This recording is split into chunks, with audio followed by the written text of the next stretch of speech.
And sort of like the Beatles, we've gone through those changes with him. And he spent 50 years, think about that, 50 years making us laugh. And more importantly, in some people's opinion, he's spent 50 years making us think. Would you welcome, please, Mr. George Carlin.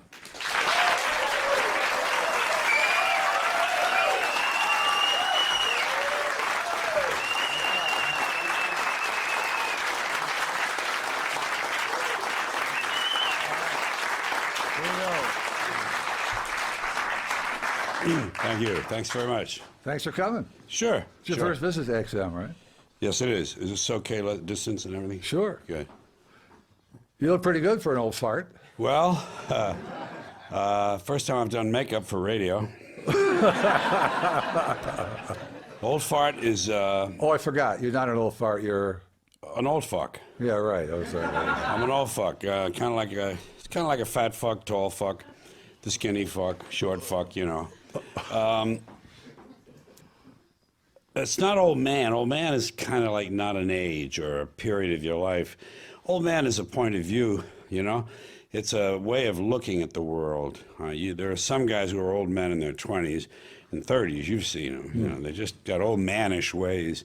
Sometimes you see a little kid with, glasses and a double-breasted suit, and he's like a little old man, you know. So it's not old man. It's not old fart, which is kind of like... It's old fuck, you know. In this respect, fuck is a synonym for the word fellow. Well, you look pretty good for an old fellow. Well, I feel pretty good for a 69-year-old guy. Yep. You're going to be celebrating 70 next month? That's right, May. Yeah. Wow. 70 years old. Now, 50 years in show business, when I was doing some research, I thought, how often do you speak to somebody who's worked with Ed Sullivan and Keanu Reeves? That's quite a... Yeah. Who's more fun, by the way? Keanu is really fun on the set with Alex Winter. I was in Bill and Ted's Excellent Adventure with the two of them, and then the sequel, Bill and Ted's Bogus Journey. Right. Yeah, they were a lot of fun. They're very strange, but you know, well, they would never calm down until they call for action on a shot. They would clown and kid around and play grab ass and everything right up until the last second, and then it would be like and action, and suddenly they would be in the scene. And it threw me because I was trying to be an actor, you know. I was trying to be serious about what I had to do. Right. And I'd have to just stand there and kind of like keep my mind on my first line, you know, because I'm not a trained actor. And well, we'll talk about your movie career, and we're going to invite such people. as it is. Yes. Invite people up for questions throughout Good. this whole thing. Good. But I do want to go back to what started this whole thing. Right. You were born in New York. That started it. Now, you... Is this collar okay? Oh, Is collar straight? looks great. I'm kind of fussy about the collar. Your mother made a rather important decision when you were just a baby to Leave raise... my dad? Yeah. Yeah. He was a drinker, and he was a very successful advertising salesman in newspapers, selling space. And he was an accomplished public speaker, after dinner speaker, they called him. And he was a drinker and a bit of a bully. He never did beat her or touch her or anything like that, but he kind of terrorized her and was abusive to my brother. So she didn't want that happening to me. And when I was 2 months old and my brother was 5 years old, she took us out the fire escape window in her father's apartment in New York. I in her arms and my brother at her hand, down the fire escape into the backyard, through the backyards out to Broadway and into my uncle's Packard, and drove us off to the country, and she never looked back.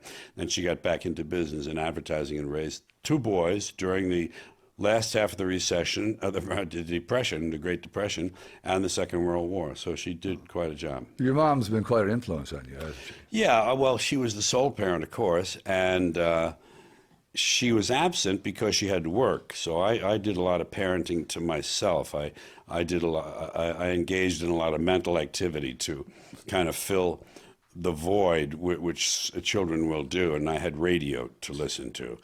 But she was very conscious of language, as was her father. Her father, a New York City policeman, my grandpa, whom I never knew. I never knew any of the grandparents. I never knew my father either. I had the one parent in my experience. And my grandfather was a cop in New York, 20 years, around, way back, because they were all rather old when their kids were born. So as a result, this was in the 1890s. And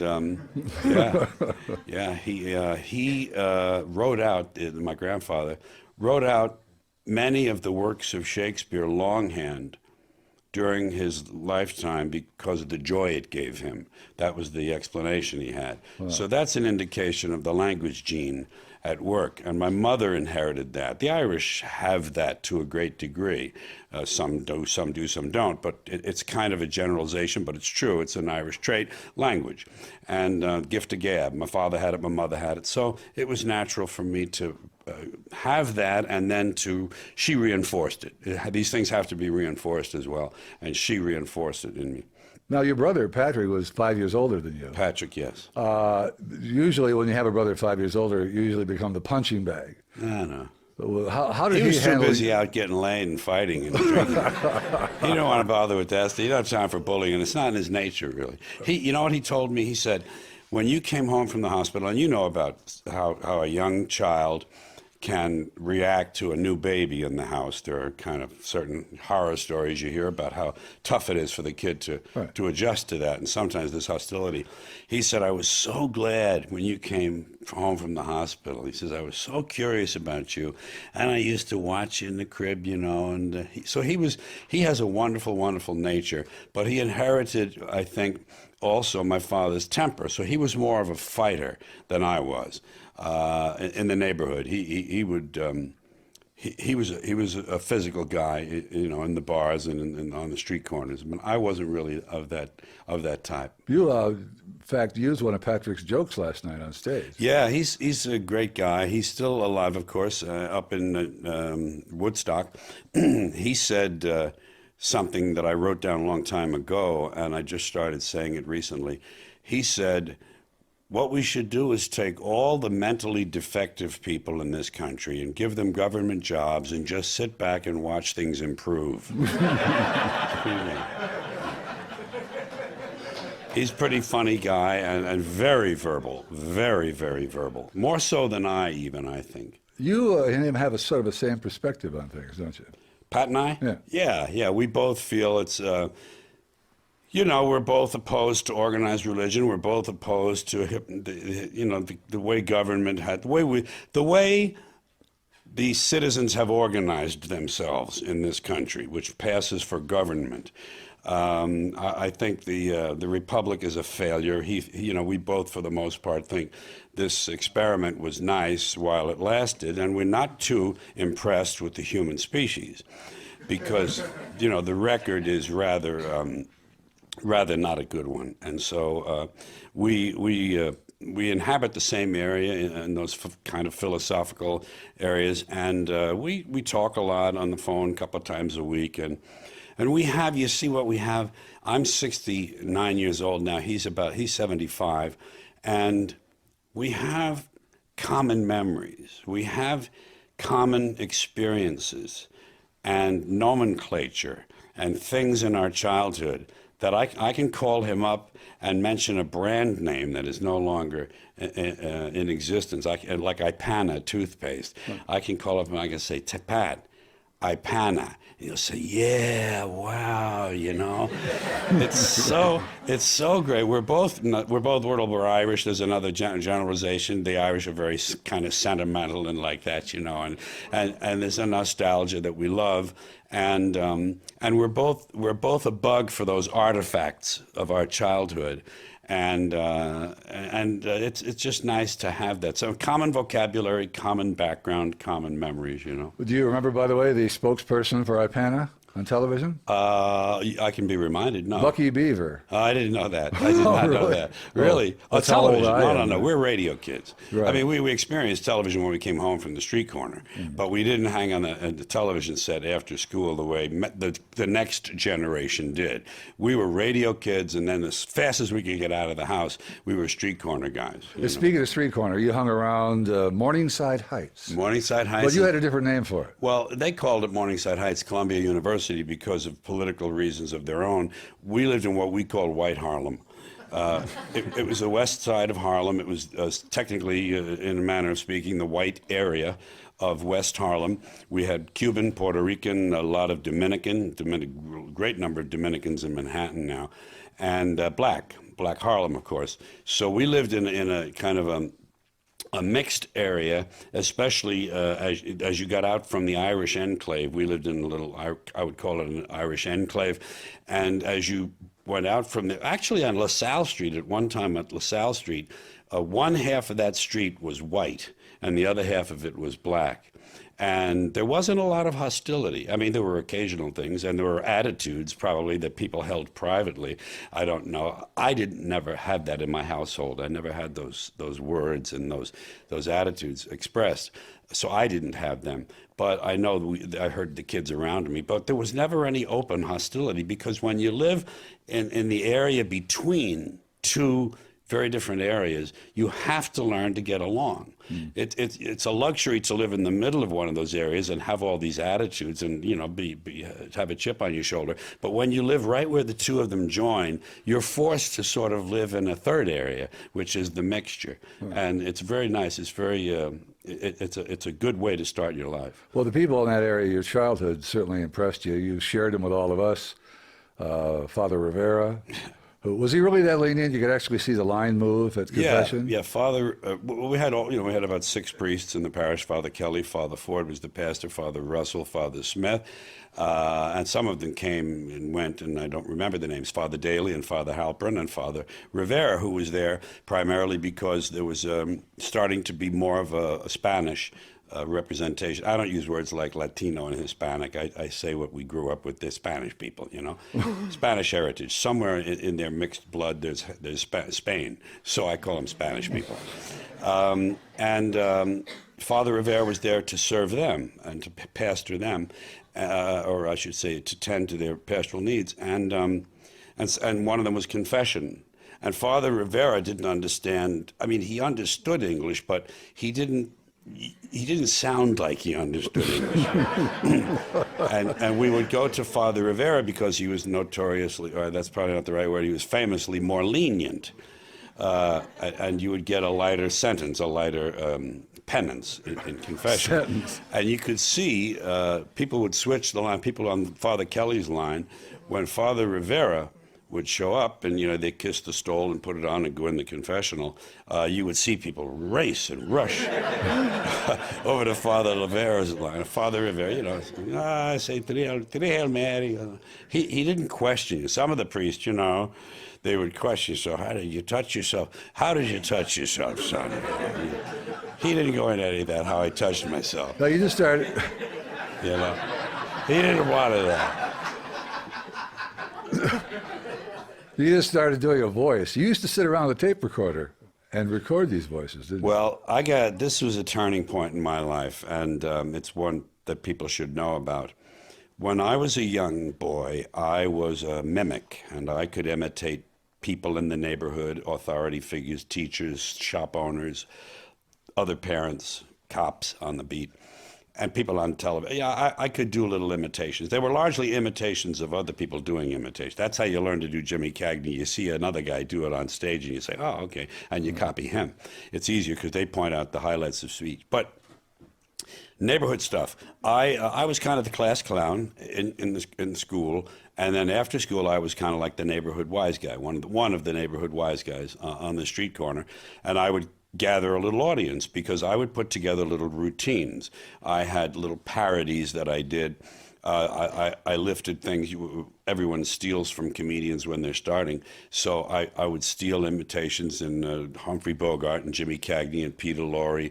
And I would do fake commercials that I had heard or read in Mad. Well, Mad Comics came along a little bit later. There was another magazine called 1,000 Jokes.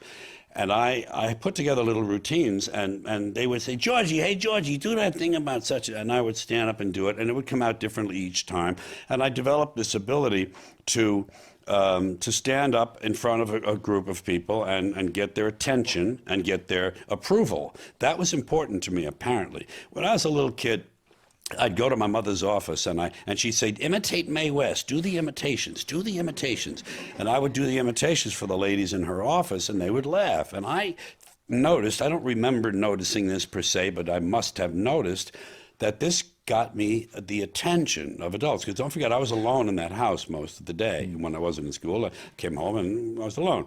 I got the attention of these adults, and I got their approval through their laughter. They were more or less saying, good boy, George, good going, way to go. Yes, he's good, he's cute. Ain't I cute, ain't I clever? That's what this job is.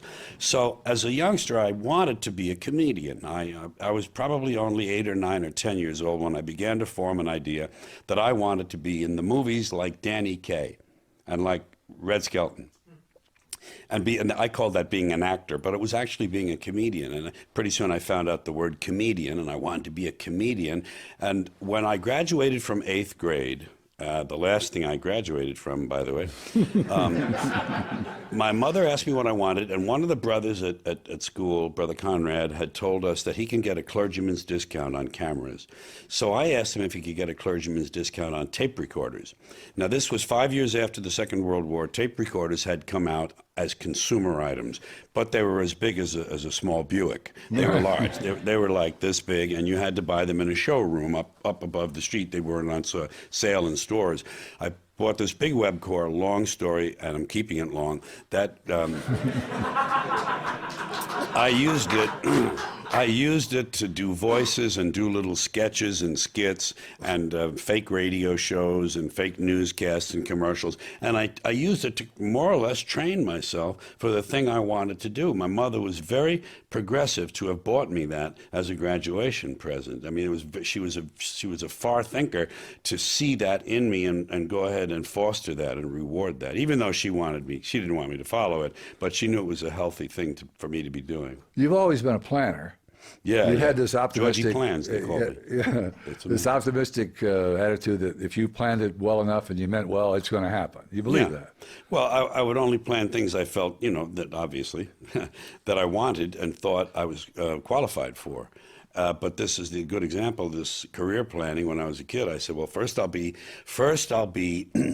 I wanted to be an actor. I called it actor because I saw them in the movies and I knew they were movie actors. So Danny Kaye and these guys, I thought actor. Okay, so first I'll be a stand-up comedian. And don't forget, when I was a kid, the only place stand-up comedians worked was nightclubs. Right. Those kind of really more or less sophisticated places where you saw in the movies, and people danced and there was a singer and there was a comic and I never got into those places. I was too young, and it wasn't in my world. So I knew about comedians from radio and from television later, but movies when I was a youngster.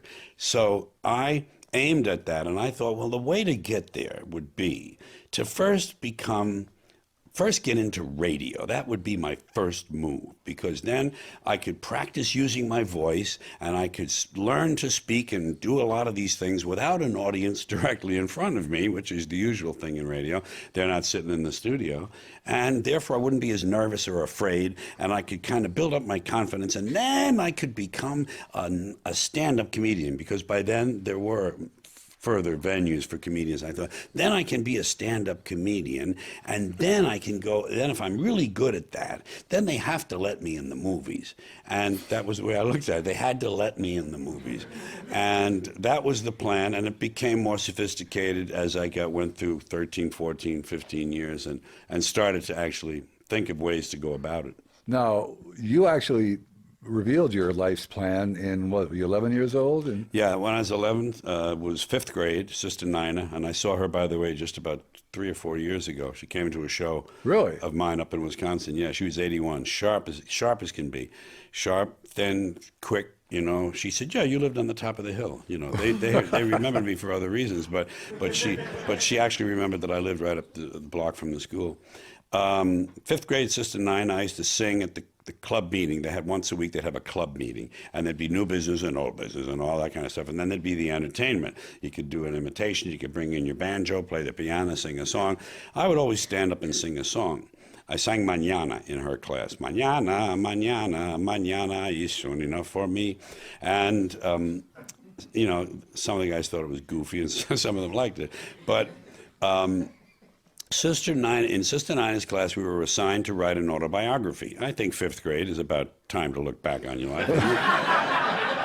So, part of the autobiography was the last page, and that page was what I'm going to be.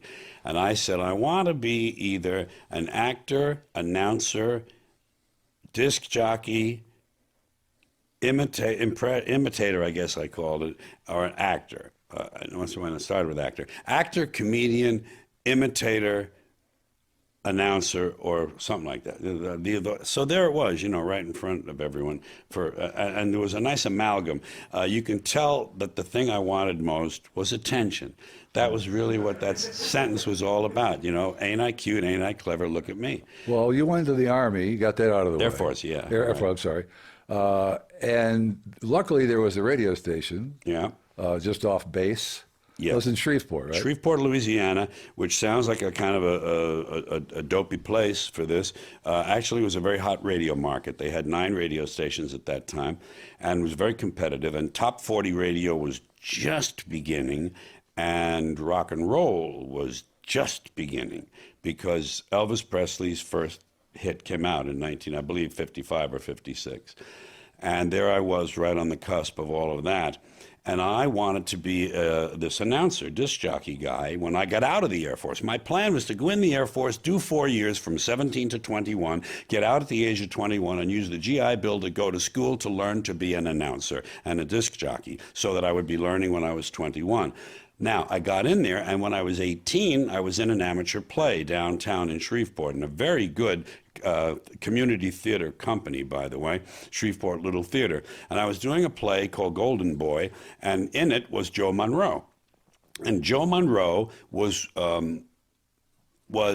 famous as a radio personality in Shreveport. I was out on the base. I was in the Air Force out on the base. And in my off time, I would do this play. And Joe was a famous radio personality. He did the morning show. He did the afternoon drive time.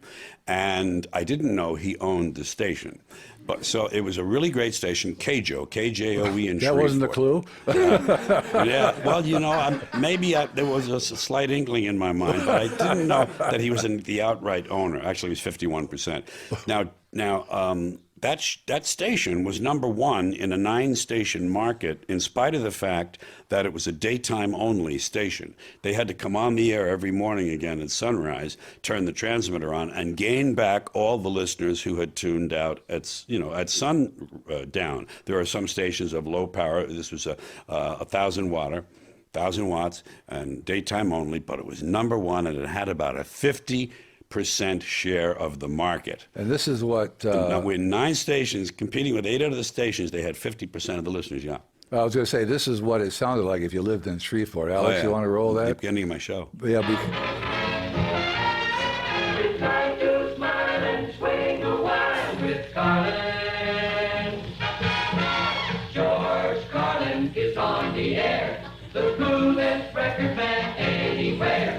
It's that cool little color. Here we go on the George Carlin Show.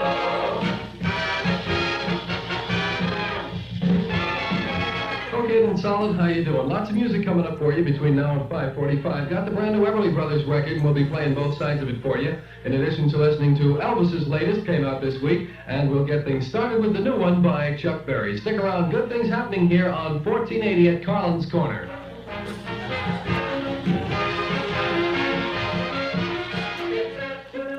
Yeah, Yeah. You didn't even talk up the whole bed. No, I didn't use it up. I liked when the brass came back in. I used to Oh, you let wanna the hear the brass come brass? back in to build. Those are great Carlin's jingles. Corner. Listen to that band, huh? Pretty good band. Yeah, well, if you went to the next market, it's the same band with a different set of... That's right. Yeah, the jingles were done in Dallas. It was a big jingle mill. So there you were on the radio. Now, was that the first time that you really got that feeling that of not power really, but hey, I'm reaching people that don't know me, or I don't know Yeah, them? well, surely. Yeah, I mean, just by definition, of course. But the way the mechanics of the thing happened, I was in this play, and Joe Monroe was in it. So I said to Joe, hey, Joe, I wonder if I could come down and watch you do your radio show, because I'm going to be a disc jockey when I get out of the Air Force. And that was my first step, being on the risk. So I didn't bother telling him about comedian and all that. I'm going to be a disc jockey, and I'd like to watch your show and pick up some tips and see how you do it. He said, yeah. He says, come on down. I still didn't know he was the owner. I got there and watched his show, and he went off the air at sundown. Let's say it was 6:15 that night. It changes. It gets later and later as the summer goes on. And when the show was over and the station was off the air, he said, go on in the control room there. I'll stay here at the board. Go in the control room there and the announcer's booth room and read these. Read some of this news copy and read a couple of these local commercials. So I brought him in there and I read them in my best, assumed announcer voice. I was 18. I still had my New York, I guess. Well, I had a non-regional accent that I had been kind of... cultivating since I had the tape recorder, but it wasn't perfect. I still had some New York vowels that gave me away. But I read for him, and he liked it well enough that he gave me a job on the spot, starting me at what was 60 cents an hour, which he knew cheap labor when he saw it. 60 cents, but I forgot I was in the Air Force. I was eating free and sleeping free and getting a little money too. So it was fine with me. I would have worked free, obviously. The job was weekends only, Saturday and Sunday, and 5-minute newscast. We had 5 minutes of news every hour, 55 music, 5 minutes of news. Reading the newscast, the ones that were not sponsored. The sustaining newscast. It was either for the U.S. bonds or join the Navy or some kind of, drive carefully, those kind of things. So I learned the weekends reading those newscasts, how to read on the air and everything. And pretty soon I got a noontime spot where they played nicer music. It wasn't top 40. They played kind of like nice music. Joe was a musician, actually. So that's how it all began for me. And I saved all that time. When I got out of the Air Force, and I got kicked out a year early. I was going to say, you keep saying when I got out of the Air Force, but the fact is, you were kicked out of 3 high schools. That's right. Kicked out of choir, kicked out of summer camp. Altar Boys, summer camp, Altar Boys, and Boy Scouts. And that's called... and the Air Force. That's called the hat trick. Now, what was the terminology the Air Force used? The Air Force discharge? That was, it was a general discharge under honorable conditions. It wasn't a BCD, a bad conduct, and it wasn't a dishonorable. So I got all my pay and allowances. But they let me out early because they were looking to cut manpower. And they looked in the areas of people who were being less productive than others. And I had stopped. I was in a very elite maintenance squadron. We had to have the highest IQs going into the Air Force of anyone to get into K systems. We ran and maintained the bomb navigation system. They were analog computers and radar systems and optics. We repaired them, and that was a very advanced system made by a lot of different. It was in the Boeing 747, which was the medium bomber. And I got out of the maintenance area. Once I got the job in the Air Force, they thought, well, that's pretty good. We got a guy, they were doing kind of public relations for the base. This is good for the Air Force base to have a guy who's being productive and not just knocking up local girls, So I got out of my career field, as they call it, and because I was not productive in their minds, and so I could get out 11 months early. And I got out at 20, and at 20, I had my GI Bill of Rights, and I had 3 years experience in the field I wanted, and I had beat the game. Very good. Yes. It was a good start. It was a great start. It let me know that, man, you can make some breaks for yourself. And the next stop was KXOL, and you met in Fort Worth. I met Jack Burns in Jack Burns, Boston on radio up there, but I wasn't suited for that station. It was a network station with soap operas and stuff, and I went up there because you always want to get to a bigger market. When you're in radio, the first thing you do is you start recording your voice. You start taping to make your tape. You start making your audition tape so you can get to a bigger market. There's more money, more exposures, you can move on. It's a farm system, you know? So I wanted to get to Boston. I thought, well, I'll go to that station. I had a friend who got me in there. The guy was in the sales department. And I figured, well, I can make a base there and I can look around Boston for a top 40 station to go to. But it never worked out. But I met Jack Burns there. We roomed together with a third guy, Ron, and hit it off very well comedically, and I lost that job. I got kicked out of there for taking the news unit, the mobile news unit, from Boston to New York on the weekend just to buy some grass. That was what I did. So, you know, once the twig is bent, you know, so grows the tree. And there I was.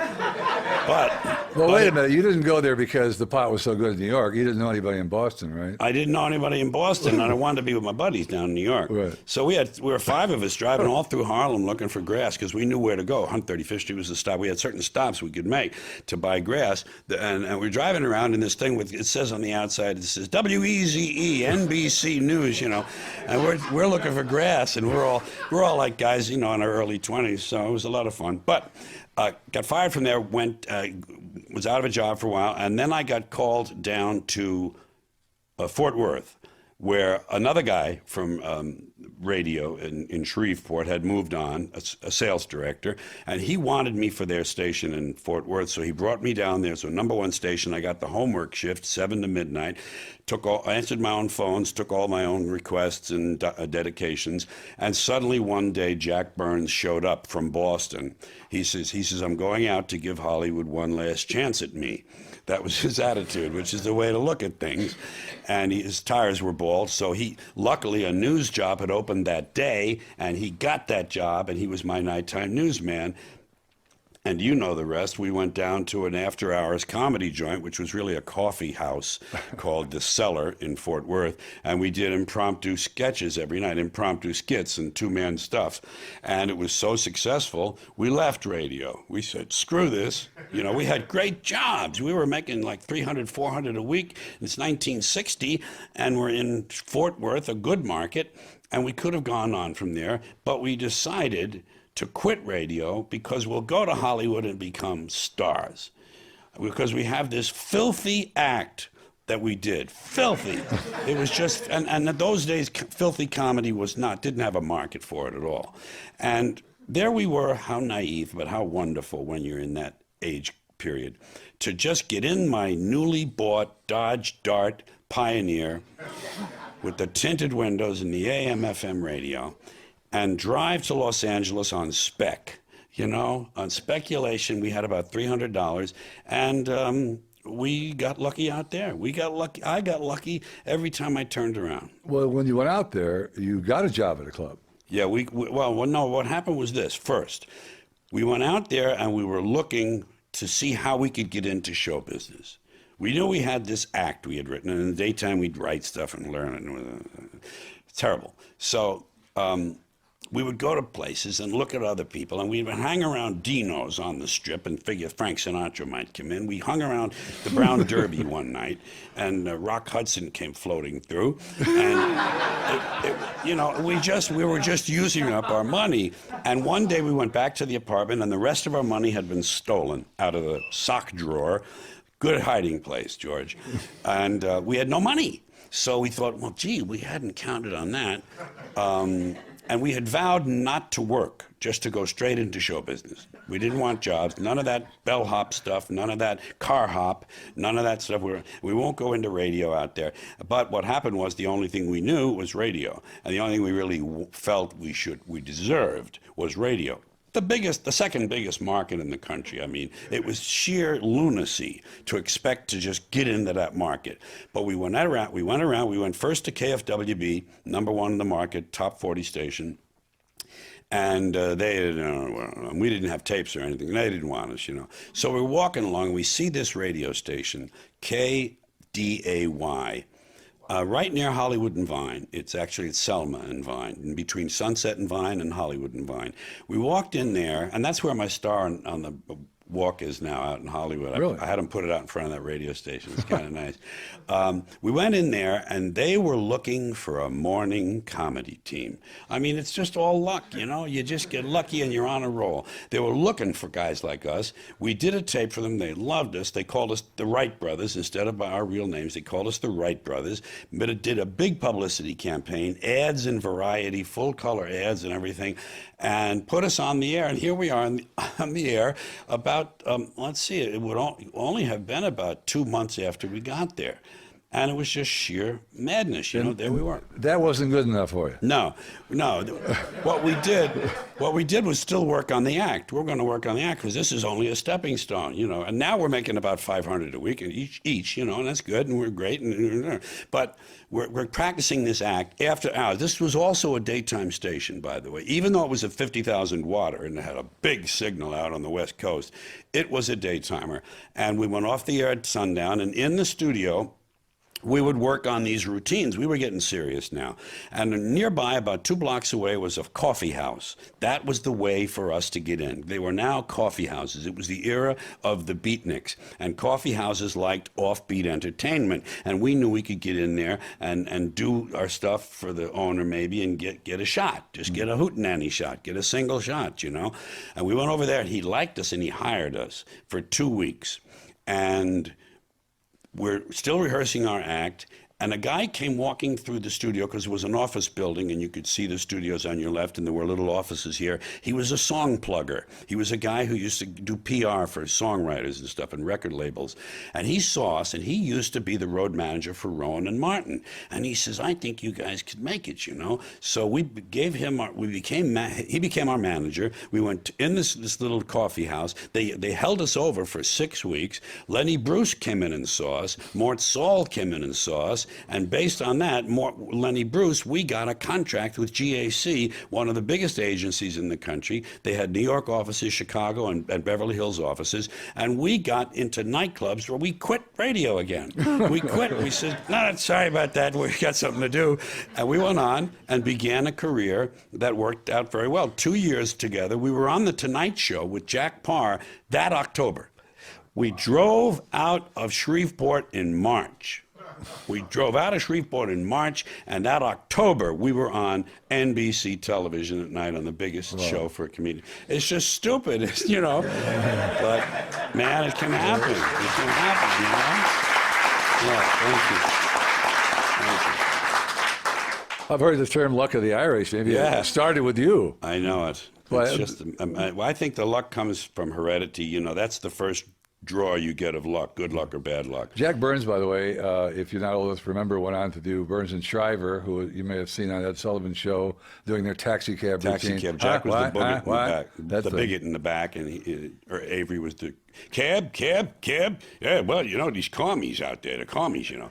he did that character very beautifully, and he had a good career. And he played Warren when Don Knotts retired from Mayberry RFD. He played Warren. He was the new deputy. And he's had a good career writing and producing things. Now, you went on to become a solo act. Yeah. Each of us wanted to eventually become soloists. Ed Sullivan. Yeah. How in the world did that happen? Well, that's a part of the process as you become known. This was the era of variety television. And there were 2 important syndicated TV shows at that time, Merv Griffin and had a show, it was a 90-minute nighttime show, and it was syndicated as opposed to being on a network. And so was Mike Douglas. Mike Douglas had a daytime show that was syndicated, both out of Westinghouse Westinghouse Television. And I did about 15 Merv Griffins, and I did about 15 Mike Douglases. By the time the networks noticed me, the producers for the network, the guy who produced the Jimmy Dean show, they got me on there, and I did a monologue on there, and then they kept me over, and I did another monologue the next week, and there I was on ABC television. And from there, those same producers did a summertime show the next year. It took Andy Williams' place on the Kraft Summer Music Hall. It was Andy was on in year round, not year round, but everything except the summer. the TV season. Right. And we took his place during the summer, calling it the Summer Music Hall, with John Davidson. And I was the house comedian and the writer. And from there, that's when Ed Sullivan notices you, or the Carson people notice you, or Hollywood Palace, or whatever other variety show you were going to get on. There were a lot of variety shows then. Carol Burnett, Jimmy Rogers, a lot of them. Do you remember meeting Ed Sullivan the first Oh time? yeah, sure. Tell us it about wasn't. He was just what he looked like. He was, but he took I held out. They wanted me on that show. Here I am, still now in my early developmental stage, although I was on national television a lot. And they wanted me on the Ed Sullivan Show, and I resisted because I had heard that they were very brutal with comedians about cutting their time at the last minute. You have 6 minutes, they come and tell you to cut a minute because the monkeys went long, Sorry, but the baboon went long, you're going to have to cut. So I didn't want that because I did set pieces. I didn't do a series of jokes that I could cut 5 of them out to take out a minute. I did a piece that I had memorized that was 6 minutes long, and that was it. And you couldn't take out anything. So I didn't want them going around doing that to me. That would usually happen, you have dress rehearsal in the afternoon, and then you would have the broadcast at night, live, 8 o'clock. And it would happen between dress and air. They would tell you to maybe cut a minute. And then between air, when they started at 8 and the time you went on, 8:40 or something maybe, they would come tell you to take out 30 seconds more or something. So I didn't want that. I was fearful enough doing live television. So I finally gave in, and I wound up doing 11 Ed Sullivan shows. And I wound up really writing some very poor material.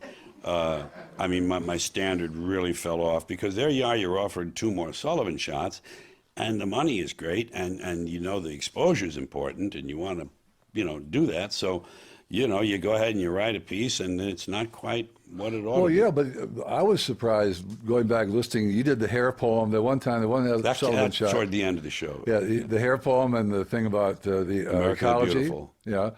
I was surprised. Did they give you any flack about that? I mean, did you have to review that? No, it was by then. By then, I had my beard and I had begun to grow my hair, and I had stopped wearing a jacket. It was more of a vest look.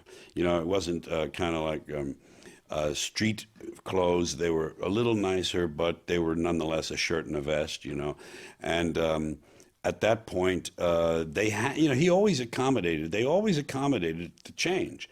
Elvis Presley was on there, and the Beatles, and the Stones, and they always, they still did an opera singer. They still did people juggling plates. Topo Gigio. But what I did was, they told me I had a choice between 2 jokes. At dress rehearsal, I did, among other jokes, I did 2 jokes that were topical, and one of them was about Governor George Wallace of Alabama, who was running for president, who was a racist and a segregationist, and he had a favorite saying. He would always talk about the liberals by referring to the pointy-headed intellectuals. He called them pointy-headed intellectuals up there in Washington. He was a populist. He appealed to a populist kind of a racist thing.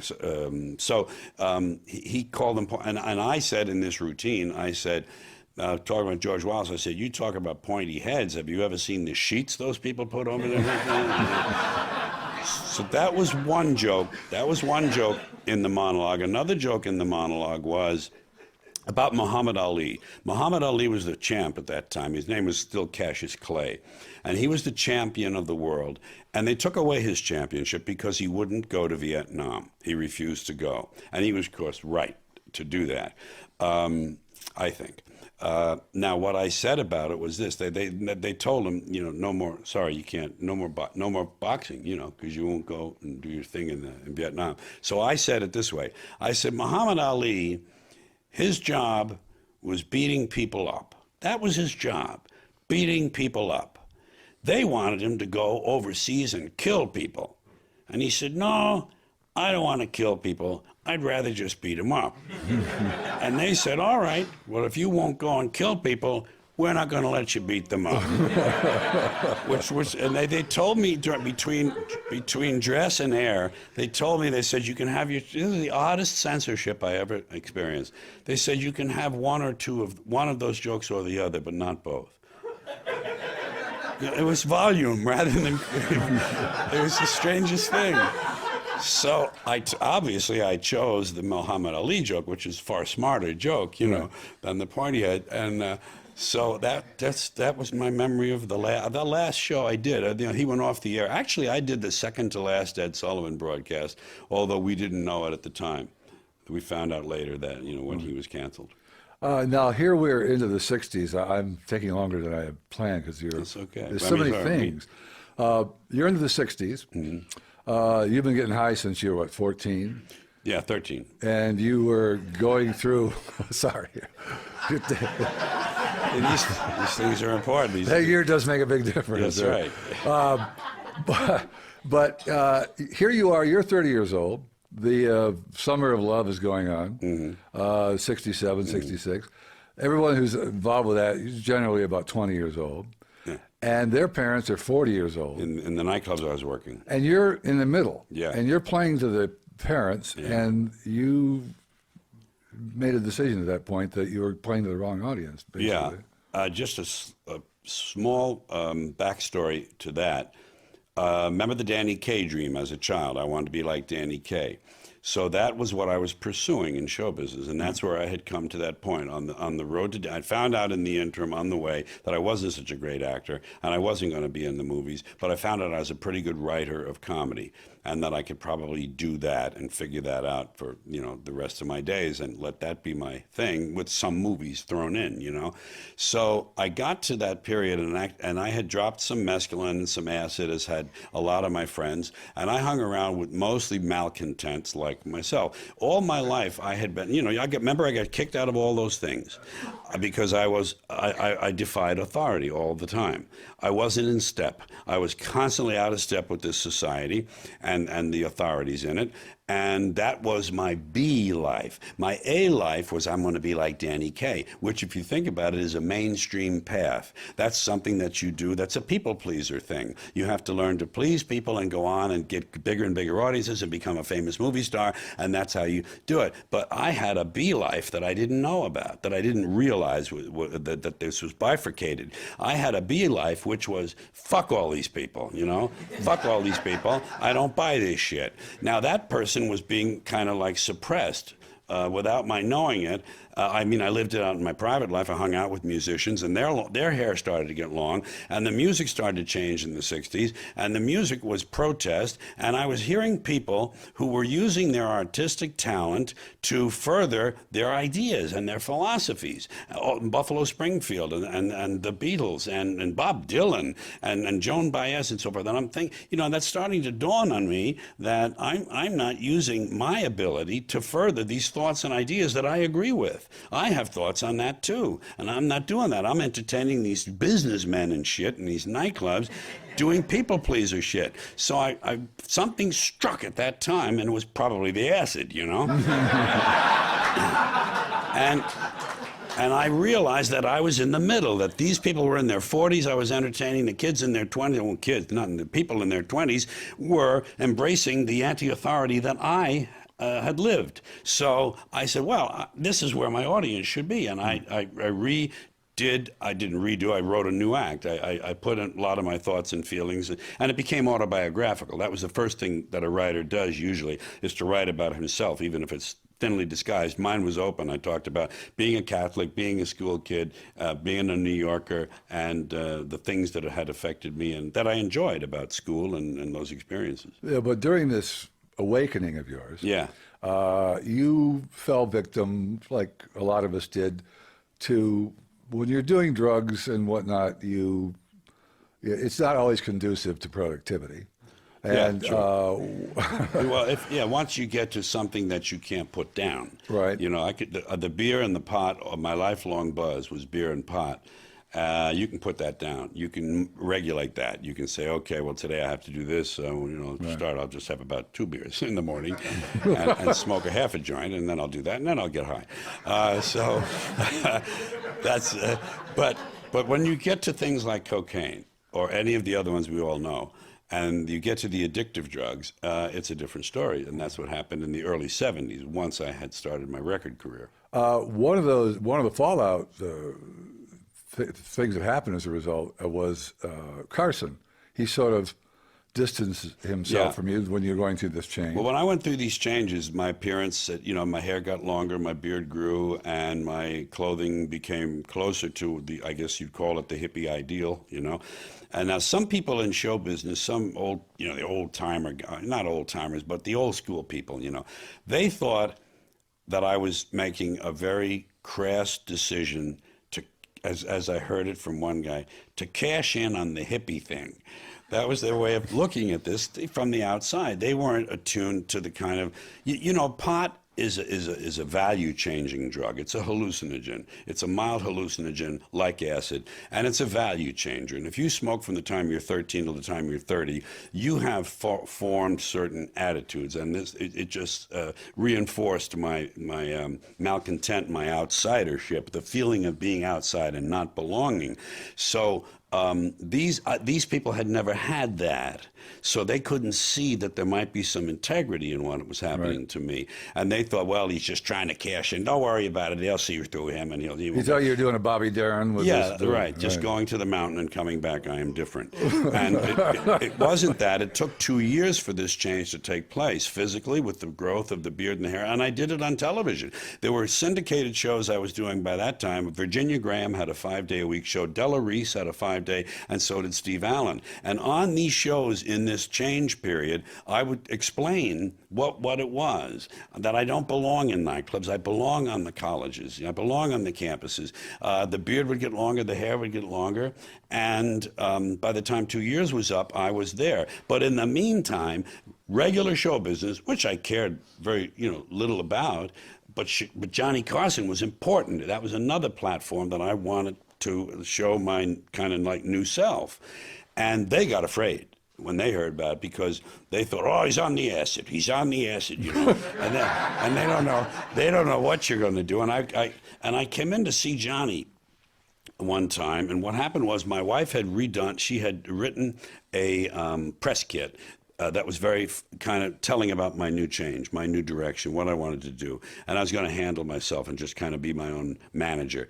And the press kit, I wrote a very funny thing about why I wanted to go to the colleges. I want to go to the colleges because you can steal lab equipment and stuff. And it was just a very bizarre letter. And I signed it with my left hand like a 2-year-old, And so they saw this at Carson, and they thought, this guy's fucking nuts, And they dropped me. I had already done probably 10 or 15 Johnny Carsons, maybe more than that. And they dropped me. And I was a year before they could see this other new self take hold, get some credibility by virtue of the fact that I was working in coffee houses and filling them. And then I did concerts and I filled them. And then they said, oh, okay. And they let me back on. Yeah, but you made the mistake. Well, I shouldn't say it was a mistake. That's for you to decide. But you got all coked up and ran into Johnny's dressing room. I asked to see Johnny in his office. Oh. I asked to come over because I wanted to present my case. But I was full of coke and I was real speedy, I was getting my teeth and probably my legs were going like this, and everything. I don't know. And I had a tie-dye shirt that was really garish and bizarre looking, And that just confirmed what they thought. They thought, oh, fucking Christ, look at this, So I had to fight my way out of that by being accepted in the place I said I would be, which was, younger, I'll call it a more youth-oriented culture, Well, Johnny obviously knows talent, because you ended up coming back and hosting. You filled in as guest host how many times? I don't know. It must have been 20 times I guest host. I've done 140 of those shows, counting Jay Leno, starting with Jack Parr. Did you enjoy co-hosting? Was that too straight for you? No, it was. I enjoyed the status that it gave me, and the exposure to talk about whatever other things I wanted to talk about. But it wasn't coming. And I was loaded on coke on a lot of those shows that I co-host. I did one show when I was loaded, and David Carradine was one of the guests, all right? I believe he was on acid that night. I only just say I believe that. I've never asked him. He came out in one of these, he was in that kind of Far Eastern, that period. Kung Fu thing. Yeah, well, this was more like Far Eastern. It was kind of a diaphanous, sort of a flowing white garment, you know. And he came out, and he was sitting there on the couch with his legs in the crossed position up on the couch. And I could swear to this day that each time I asked him a question, that he was answering the next one. You know? Yeah. That's how fucked up I was. And you do have a list of the questions, so you kind of know what's next, because you do rehearse what you're going to ask. But I don't know how that would be possible, but it seemed like he was doing that. I must try it. I wonder if there's anyone out in eBay land who has an old copy of that for some odd reason. I have a lot of old Can you imagine Mr. and Mrs. America laying in bed watching? Yeah. And you guys are on. By the way, speaking of being coked up, the very first Saturday Night Live, you were the host. Coked all week. And did they have to bang on your door and get you to come to rehearsal? They say they did. It's been said to me. I believe it, because you do get, you do lock all the good bolts and things and shit when you're getting real paranoid, Yeah, I did. I had great coke too, and I did it all week, and I didn't like what I did on the show, and I was afraid to do sketches. I didn't want it. I told Lauren the first day, I said, "Don't put me in sketches. I'm not good at that." I really didn't feel very confident about acting ability, and I didn't know sketch acting is different from acting. So I didn't make that accommodation in my mind. So I just said, leave me out of everything, Just let me do little spots. Let me do little monologues, 30 seconds, a minute and a half, 2 minutes here, and all through the show. And that's what they did for me. They left me out of the sketches. But I can see myself grinding my teeth on that first broadcast. If you ever see the DVD, watch for the guy grinding his teeth and catching his breath, kind of like, I believe you told me you had a collection of a videotape collection of you over the years, showing your hair, different lengths and whatnot. I did. I must have lied.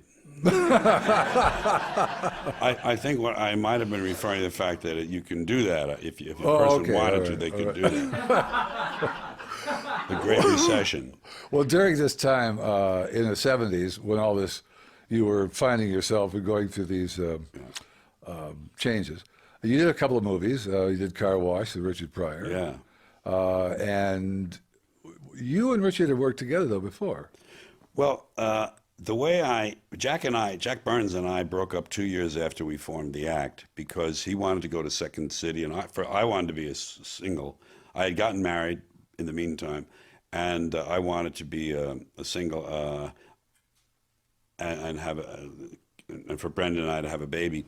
And I had to get out on my own, and we were in Chicago at the time, and that was the birthplace of Second City, and he was very qualified for improvisational theater, very much more qualified for that. So we split up. We worked that night. We worked 2 weeks at the Living Room with Vic Damone. We made $750 for the team a week, and that was a really good level for us. Great to be working with an act like Vic Damone. He was, if some of you may know or not know, a great singer who Frank Sinatra said had the finest pipes of any male singer. And he had a string of hit records and a lot of things that were really fine work. And Vic, Jack and I broke up the night we closed at the living room. We broke up peacefully. And the next night I opened down the street from the Living Room in the nightclub district at a coffee house called the Gate of Horn. I opened up with Miriam Makeba and Peter, Paul, and Mary, and I was the third act. I was the opening act. And from there, I went on. Jack went on Second City, met Avery there, and that became a story. And what was Richard Pryor. Oh, Richard Pryor. Well, that was a period that began then of 2 years of drift. I did not have a partner. I worked out some of the contracts that Burns and I still had pending, places like the Playboy clubs. I worked them alone, but then I never got renewed, and I didn't have much work. And so I decided in New York after I was married. My wife is from Dayton. We would stay in Dayton when there was no work in the Midwest, and we'd stay in New York at my mother's house when there was no work in the East. And I decided that the only way to do this right was to take a stand. And now don't forget, I'm still in my clean suit and tie, short hair period.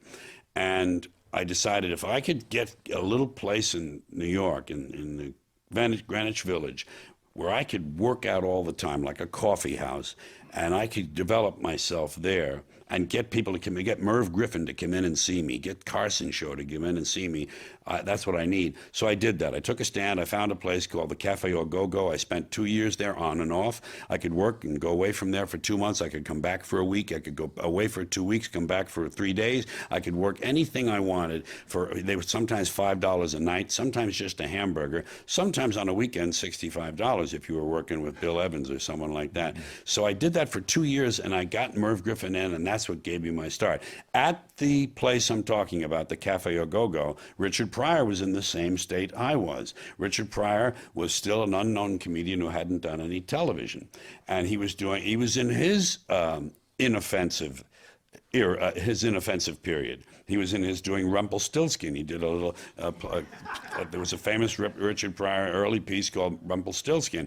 That's what got him on the Merv Griffin Show. He was down there working out. We would smoke some joints up there in the high staircase in the basement of this place, and we would do our bits. Occasionally we'd be on stage together. I don't remember much about that, but the people came in to see Richard Pryor one night from Merv Griffin, and they gave him an interview the next week. So he got his interview.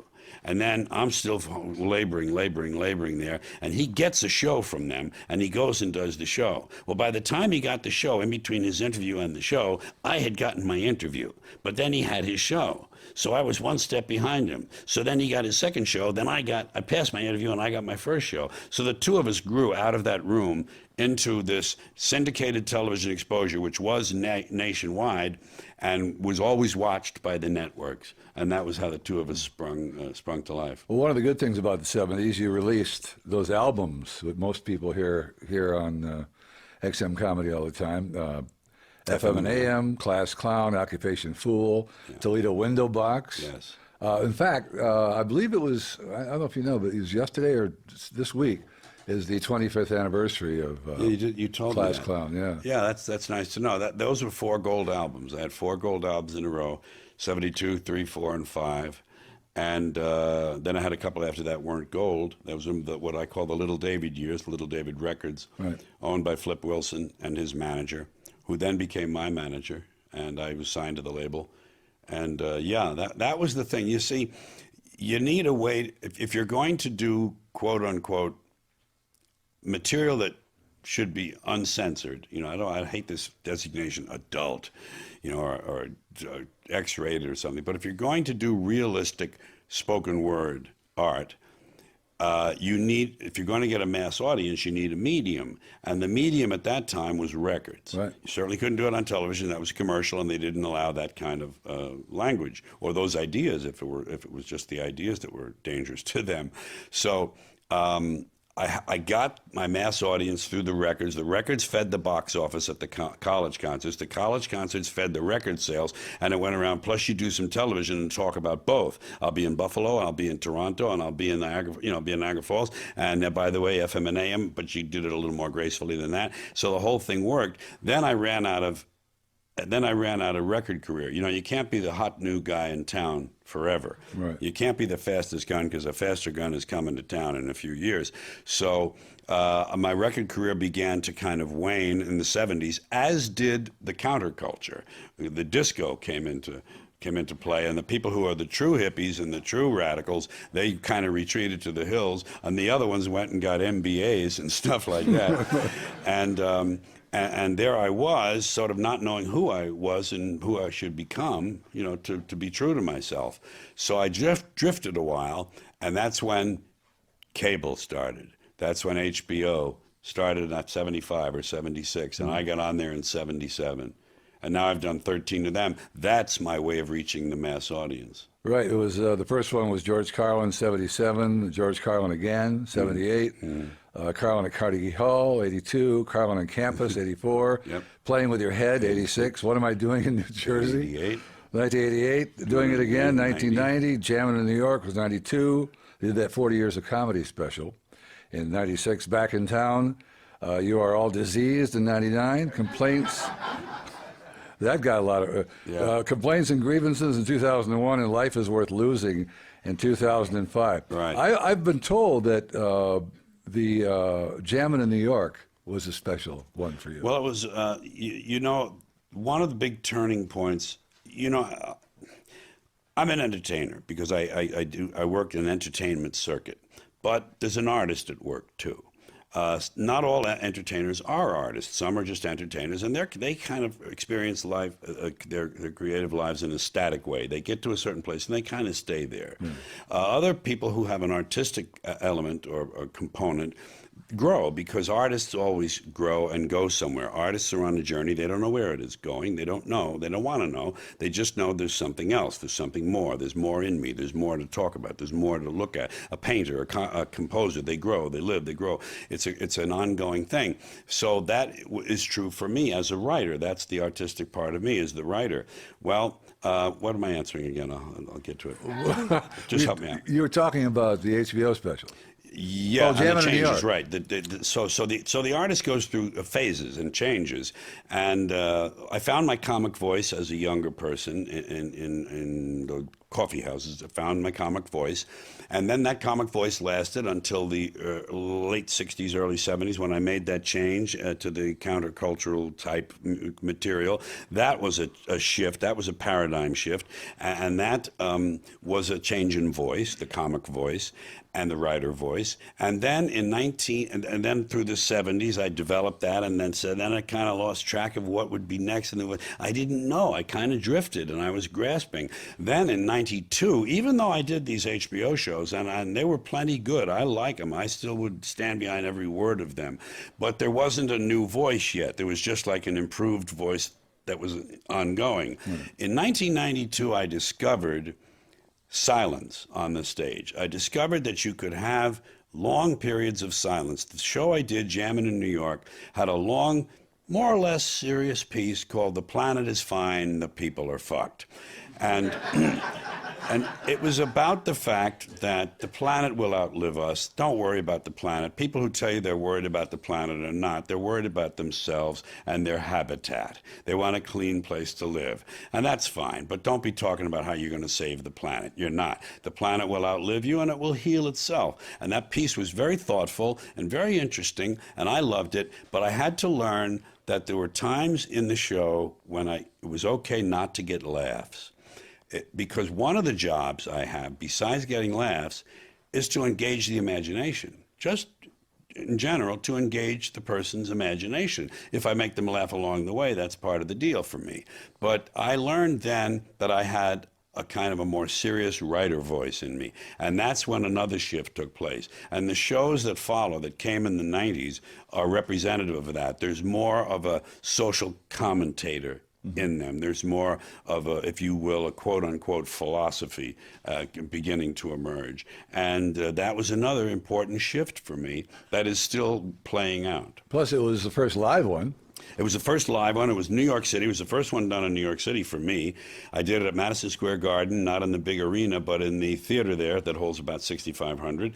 So it was a big audience. It was live, and it was my hometown, and I was king of that town for a night. You know, it really felt good. I looked out my hotel window that night, and I thought, yeah, you know, this is my town. One of those kind of scenes you'd see in a movie, kind of a cheesy scene. It was sort of an adult version of when your mother's friends used to pat you on the head and go. Absolutely. Yeah, it was just a graduated version. I still haven't covered books or movies, but I promised to let people ask questions. Let's that I'm ask going on and on. questions. Are there anyone here that wants to step up and have a question? Anybody?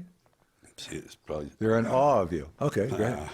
Just state your name, please. And Hi, my name is Alan. Hi, Alan. First of all, it's very rare that you get to meet somebody that is an idol of, you know, and thank you. 30 years ago, I was introduced to on that first HBO special that you talked about, and I just thank you for 30 years of Thank you. making me laugh. That's very nice. I'm curious about some of the comics that you've worked with. Who's the funniest that you look back at and you think, man, that guy is, you knew when you saw him that he was going to be as good as, you've Yeah. ever seen? Well, the only one that comes to mind, I'm sure if I searched my memory or if I had a better memory, I'd have other examples. But Lewis Black was someone I saw early in his exposure, and I knew this was a unique and strong voice, to say the least. So Lewis Black, I love him. I love it that sort of theatricalized anger. And the things he talks about. He's got a good mind. I like good minds. He's one that I think of. I never hung out with comics. I still don't. I'm a loner. I'm a real kind of loner and an outsider. I never hung out in comedy clubs, and of course I never worked in them, so I didn't need to hang out in them. But I was just never attracted to that.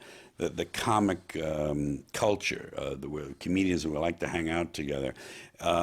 So I don't have a lot of knowledge. I didn't have a lot of occurrences of being able to see someone early and say that. But Lewis Black was one that definitely sprang to mind. Lewis tells a great story how CBS wanted to do a series based on him, and he had to go and audition for the part of himself, Yeah. and he didn't get it. That's great. He said, luckily it never made the air, so I it doesn't matter. recall that. Anyone else?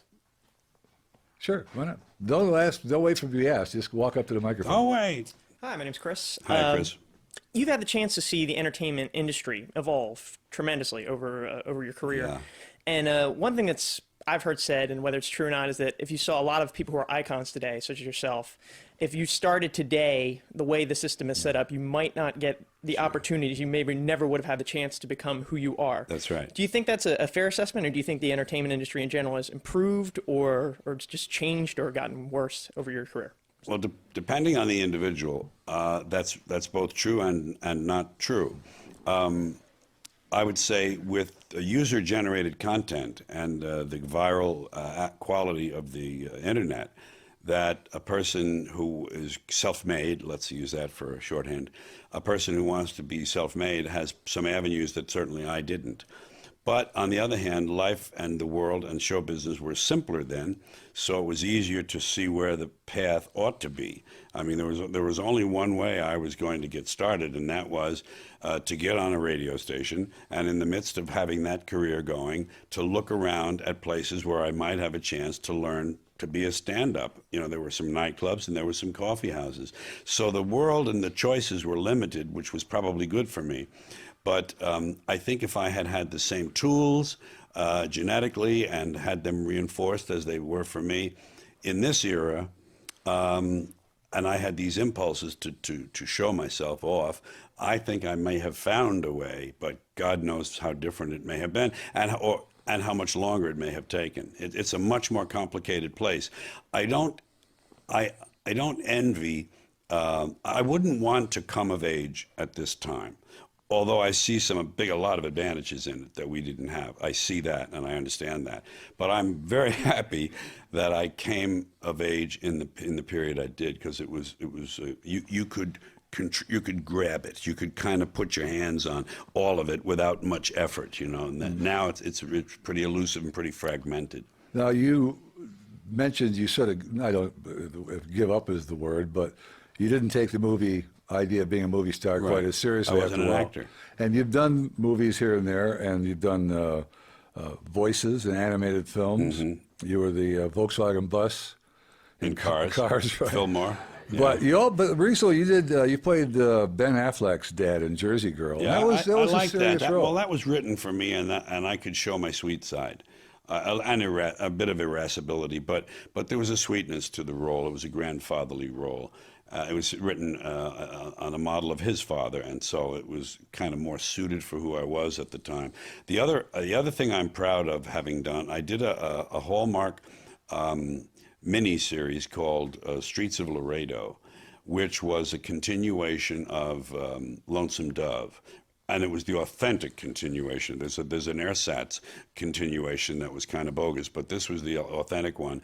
And I did a part of an old scout, and I really felt good about that. And then Prince of Tides, I played the gay neighbor Eddie, and I was really happy with the way that came out. But I wasn't really born to be an actor. If I had trained all my life, it would have been a different story. If I had learned technique and training, yes, but I didn't have the tools. Hello, I'm Michael. Hi, Mike. Mr. Carlin, we know a lot of your comedy comes from things that really piss you off. What are some of the things that really piss you off that you haven't really talked about on stage lately? Well, you catch me short because I don't have my computer at hand and I can't go look for a lot of stuff. I'm blessed with some pretty deep files. I don't suffer writer's block, believe me. This current show I'm doing, I went in there and I dug out the whole 75 minutes all at once, and during a week's time, took it all out and began doing it the way it was, those 75 minutes from scratch. So I'm very proud of that productivity record. But I think it's not so much what I'm angry about, because anger implies that you have a stake in the outcome, that you care. And I don't really care. I don't. I mean, it comes across as anger. Obviously, there's a theatrical, there's a heightened kind of intensified theatrical anger that you need to convey these thoughts. But I'm not personally an angry man. I'm not personally angry about these things. I think they're wonderful because I root against the species. I finally came to a realization, and this freed me as a writer. This was part of that transformation in the 90s. I realized I didn't really care about this outcome on this planet. I didn't care what happened to the species. I think this is a species that was given great gifts and had great potential and squandered them. I think this species squandered them. I think it chose poor ways of organizing itself, socially and politically. I think it made a wrong turn when it came to buying the okey doke that the spiritual leaders gave, the high priests. We turned it over to the high priests and the traders. It's commerce and religion that have ruined and spoiled the potential of this species. And in this country, the same two things are true, but this country is writ large, and this country is the leader in the decay of the soul, if you will. Just I use that metaphorically. It's just, and I just don't care what happens to this country. I don't care. I don't give a fuck. So, and you know what? The only anger there is, and I recognize one in my voice there. You know what that is? It's really a reflection of disappointment and disillusionment and being let down by my species. We had such great possibilities, and they're not being realized. They talk about poets and philosophers, and well, aren't there? Yes, there are. How much influence do they have? None. There are more people writing poetry in America than there are reading it. Imagine that. Well, I guess that's true in a lot of fields, but it's just, I think that's the anger. It's a frustration. It's a letdown. It comes from, how could you do it? That's why I usually always use the second person. I talk about the audience and I say, how can you know what you did? I don't say, you know what we did here in this country. I say, you know what you people did? I put it on them. It's not my problem. So anyway, that's just a taste of what eats around the edges for me. And if you don't know, if you want more of George's philosophy, the books, Brain Droppings, Napalm, Silly Putty, When Will Jesus Bring the Pork Chops? Yeah. And sometimes a little brain damage can help was actually originally a promotional item. It was actually a magazine-size item to be sold at concerts, but I didn't. I wanted to put out some material in there. So I do pictures in too, because you have to have pictures in it. It's kind of a pseudo book, quasi book. So if you want to know more of the philosophy, he was just spewing. Some of it is in there, yeah. Yeah, right. Just read those books, because I would like to end on that note. But there's a couple of other questions. One of them that you don't like to be asked is, have you ever thought about when this is going to end? When you're going to retire? Oh no, I don't mind being asked that. No, it's like I say, the artist is never satisfied. If you're beginning to be satisfied, something's wrong with you. If you pardon this highfalutin, terminology, I'm talking about the artist part. Pablo Casals, the great cellist, master of the cello of the last century, one of the outstanding musicians of the last century, he was in his 90s, and he was still doing a few recitals, and he would practice 3 hours a day. He practiced his cello 3 hours a day. And someone said to him at some point, they said, Master Casals, you know, you are a past master. You are the maestro. Why, at your age, do you bother practicing 3 hours a day? And he said, well, I'm beginning to notice some improvement.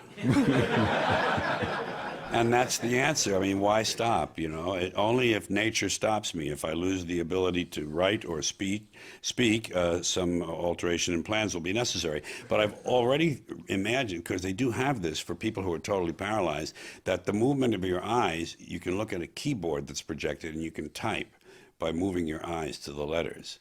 And they'll have that perfected by the time I'm paralyzed. I'm assuming that. Well, to quote George Carlin, art doesn't have a finish line. No, right, yeah. It's just a race, but against yourself, with no reward except self, you know, the satisfaction of explaining yourself in some symbolic form or direct form. In my case, painting is more symbolic. Would you leave us with what you would put on your gravestone? What's your epitaph supposed to read? He was here just a minute ago.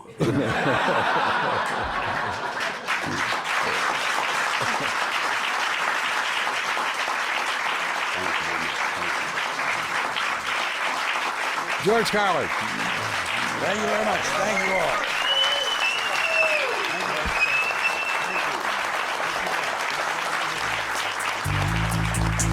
Thank you.